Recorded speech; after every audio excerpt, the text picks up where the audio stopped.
itab rindingol Abi Bakrin Sayyidina Abubakar Siddiq al abida jiyabe be min al muslimina dawnobe no e macca ngaku kono ko julbe. Sayyidina Abubakar o arayno o itta jawdi din e do ngandi si tawi yane e mabbe yani o burbe fandude sabu o ko be mburete yanede mum o burno tampude e nder tampere nden do ko ben tawobe alano jokkorde ka Quraysh tawobe ko hobbe Makka ma ko maccube jiyabe sodabe ino gollinede Bilal e Wahshiyu e wobe ano ben don be do haulai afariga balebe afrikembe sodabe naba e lendi no gollinede Khabbab sabuli ala be do burete no yanede mudum o wadi Sayyidina Abubakar o voti budget molana do budget baytu malin o hebbini suudu kalisi o woni pre kala ka Quraysh fala do yeyitude jeyaɗo mum tawɗo jaɓi islam o sooday o kanko arno tawi Bilal no lettede ɓe wi ka tagrid 14 qama Abubakrin as-Siddiqu Sayyidina Abubakar Siddiq o darori bi amalin jalilin gollal tiiɗungal wa huwa e hinongal ɗo shira'ul abid sodugol jiyaɓe ɓen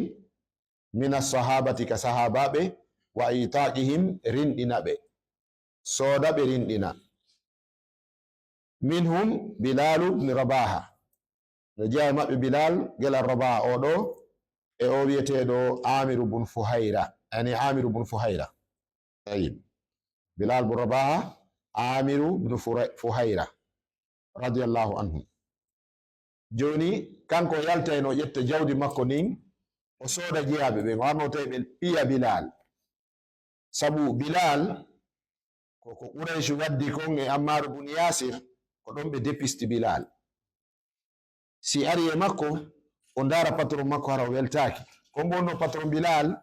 hullo makko on koho makko on komo nelaɗo maki on ko on woni Firawna mofte ɗen Umayyatu bun Khalaf Firawnu ummati nelaɗo maki Firawna mofte an ɗen ko Umayyatu bun Khalaf bandi chef no mari jawdi no accana kadi ko on Bilal ko jiyaɗo makko mum ani o jonni Bilal fatawol ngol yo o piyu sahabajo on Bilal bugi to patawol ngol o wi o na piyeteɗo o ko teddinteɗo o teddi ɓe wi depuis ka maccuɗo koho mum wuuli maccuɗo sali on ɗuma ɓeni ka an kadi ɗay ɗo fiyake makko Bilal ini hi ana ma'ahu wal haqqu ma'ana miɗo wonde makko gonga on no wonde amin e yaltini Bilal ala ko ɓe gerari Sayyidina Abubakar an tawi ɓe piyamo dunya dampa ruka Sayyidina Abubakar maki ene o waray maccuɗo mum mo Makka fo andi o no wawi dongal o no wawi golle ɓeni nam la khayra fihi ay tungo yeddi reweteɗi amin wala moƴƴirande kadi Sayyidina Abubakar maki awa yeelamu ɓe wi Abubakar yoɓu kala ko yoɓuɗa ɓe jonde mo taw ɓe tañƴini Bilal joni ɓe piyi han tilfike ha maye Sayyidina Abubakar itti ko yonata e jawdi ko jiyaɗo sodirten no on tuman o duubuli o soodi Bilal par ce que kanko mo andi mo woni sodde on e mo andi ko islam woni sodude ɓawo rinɗini ɓawo soodi Bilal ɓe firti kaɓɓi ɗin himo yaadude Bilal landinomo ko wonto suti ɗin o wi ɗe yaade ka an taw lotoɗa ñaama sanza ɗiɗo conci Bilal ini oye o en yaaru ka Muhammad si tawi ko sodirɗalan ko fiyo mi wonto e jiyaɗo maɗa kadi haray nattan kam mi wonno ton etta buuɗi maɗi so tawi noon ko sodirɗalan ko fiyo mi wonu maccuɗo Allah mi wonda e Muhammadu mi gollana dina kan haray mi jaɓi ko sottuɗalan kon Sayyidina Abubakar maki wallahi mashtaraytuka illa lillah mi sodirari ma sina sabu Allah ɓe turni a fami haula ishtaru al akhirata bi amwalihim ɓe itti jawle maɓɓe ɗen ɓe sodiri aljanna o nammo ka nelaɗo joni nelaɗo donc Bilal o gollani noon dina kan gollude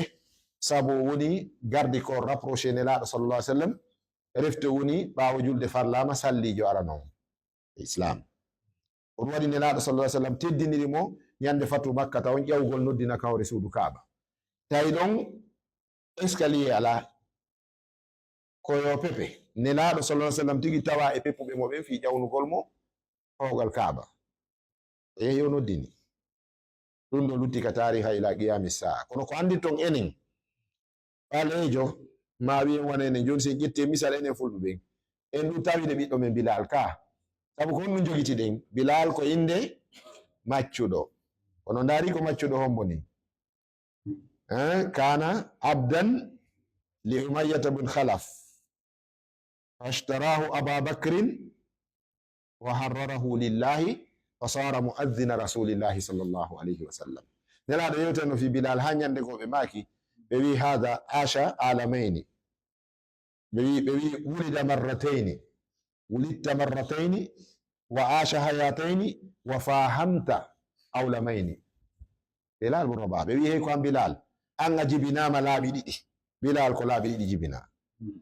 o wuri adunaji ɗiɗi o ƴawlike pelle ɗiɗi jane honɗum ɓe fandi ɗon ko ñande o warno umayatu bun khalaf konngol sakkitorolngol anda o jibinama laaɓi ɗiɗi yumma makko jibinimo Éthiopie ko ɓalejo o yeyama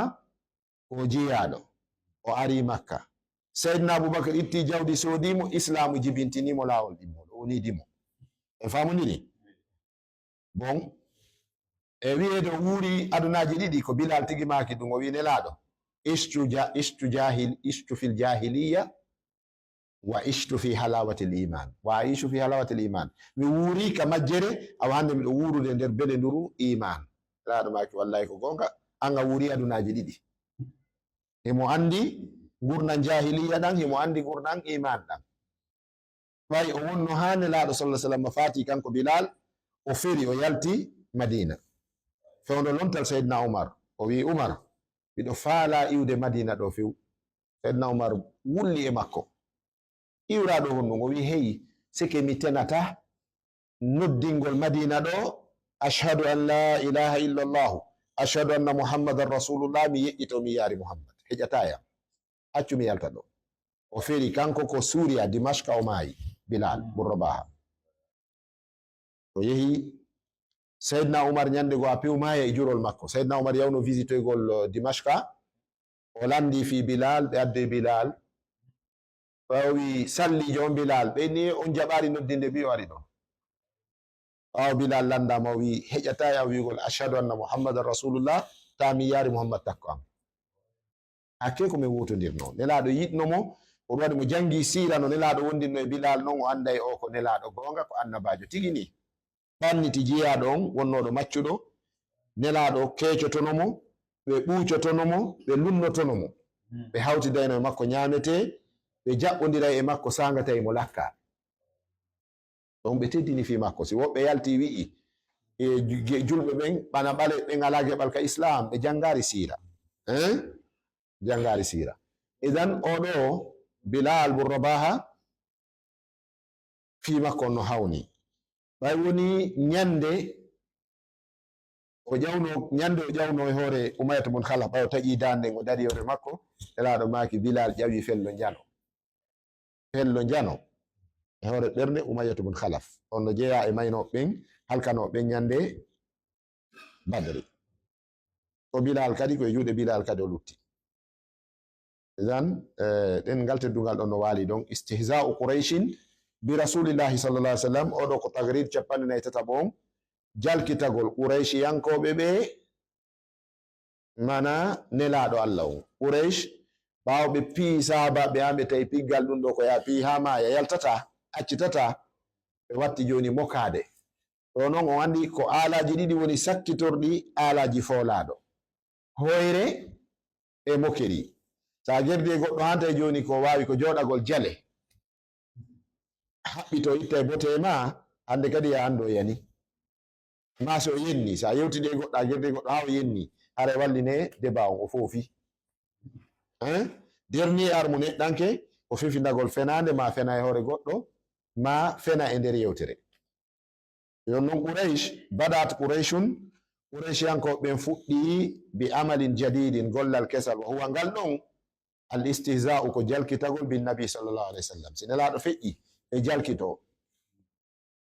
inna ko honno ɗo wawete wi'irede ko ari fiyo tage fongo fo daɗu neɗɗo tawo hay fuɗɗagol gurdam makko dari ko watti dari concoyi ɓe watti mokade ɓe mokorone laɗo Allah sallallahu alaihi wasallam basangal ɓe inna heko am sa yange ɓengure ma nde wona e baltate o sagginari o ɓaya jokkari me menen ko hoɓɓe si ɓe ƴakkay tewuɓe mokorone laɗo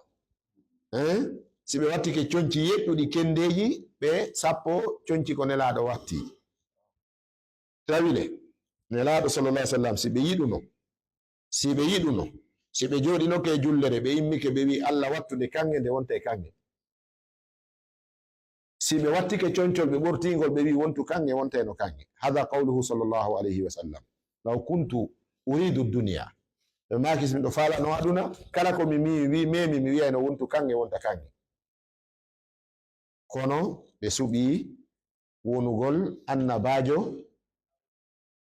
newiɗo cippitiɗo faɗiraɗo ɗum lorrari fus on tuman Quraysh fuɗɗi ɗum ɗo minal mustahzi'in no jeeya e ɓen jalkitotonoɓe nelaɗo al aswadu bon abdi yahus aswad geɗal abdu yahus oɗo no jeeya e yimaynoɓe yenna nelaɗo sallallahu alaihi wasallam al aswad ibnu janganilan yeso ɗon nul muttalib oɗo qabbahum allahu ceerno on maaki ɓeɗo yo Allah bonnu fi maɓɓe ko ɗum kanin fi maɓɓe wa gayruhuma e ko wona ɓeɗo ɗiɗo kala yennuɗo nelaɗo Allah sallallahu alaihi wasallam ma jalkitiɓe ma wuuliɓe haala riway ka teddungal e ndimu maɓɓe on ɗon ko huɗeteɗo bal si julɓe ɓe wawimo fawde jungo koye ɓe regil mo ɗum ko maruf c'est un patron jadi Muhammad ko no ɓenta ko ligne on no ko ligne rouge très rouge o ɓe khattul ahmar annabiyu sallallahu alaihi wasallam khattul ahmar e hewtetake si tawi ko julɗo sompiɓe yo nange kisango holle wonde o falji yo yilto si tawi kanko kefero aray fa alayhi yusqat koye hoore makko yanete joni non eɗon andi no wodi ko wiyete hijra so tawi julɓe ɓen ɓittinama Allahu tabaraka wa taala no yamiri ɓe ferugol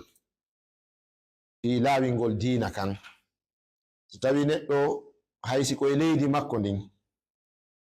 so jarriborama dundarankeɓe tawi ɓe ɓittinay diina makko kan ɓe haɓay diina makko kan tawi o ala feere e dow maɓɓe wawugol artirgol ɓe ka hoore sawaba haray fal hijratu wajiba aray ferugol ngol waɗɗike dow makko be khilaf no yimɓe faminta noon ferugol fi ɗaɓɓere kalisi la ferugol fi ɗaɓɓere kalisi ɗum ko amrun min al istihbabat